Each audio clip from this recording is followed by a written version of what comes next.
Hi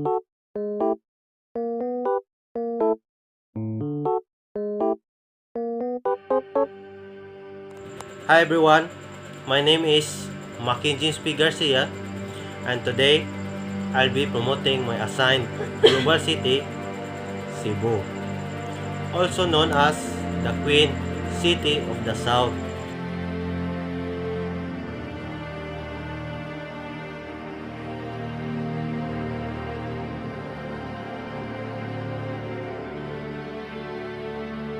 So how could you describe your city?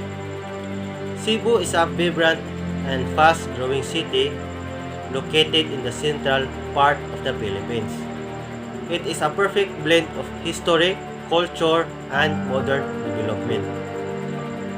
So what makes Cebu unique is that it combines the energy of a busy urban center with the natural beauty of beaches, mountains, and islands.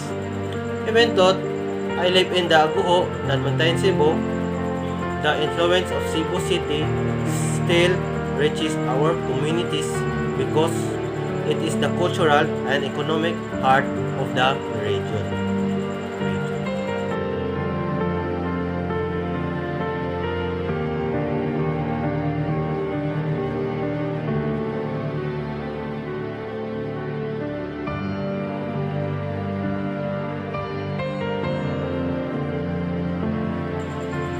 So what is your city known for?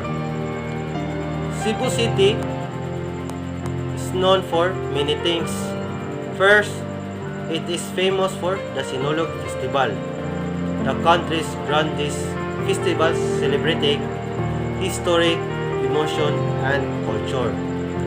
Second, Cebu is known for its historical landmarks such as Magellan Cross, Basilica del Santo Niño, and Fort Santo Pedro. It is also known as worldwide for its delicious food like lechon, dried mangoes, and fresh seafood.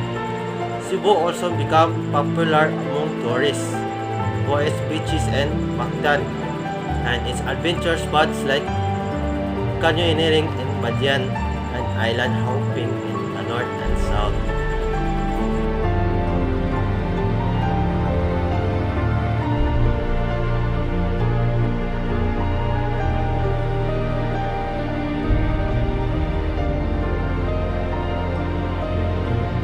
What makes your city a global city? Cebu is a considered a global city because of the strong connection to the world.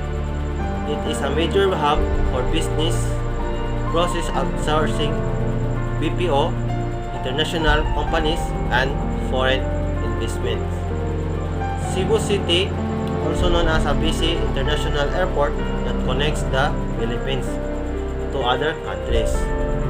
The city's modern infrastructure, skilled workforce, and growing technology sector to make it competitive in the global market.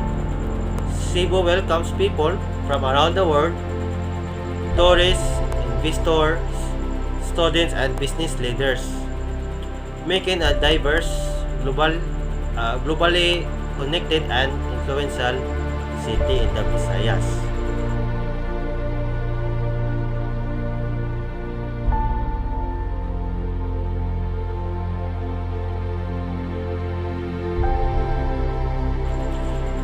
So if you're looking for a city where culture, history, and global opportunities come together, Cebu is a perfect example. Thank you for watching my presentation. I hope you enjoy learning more about my global city, Cebu. Please don't forget to like and share, and have a great day.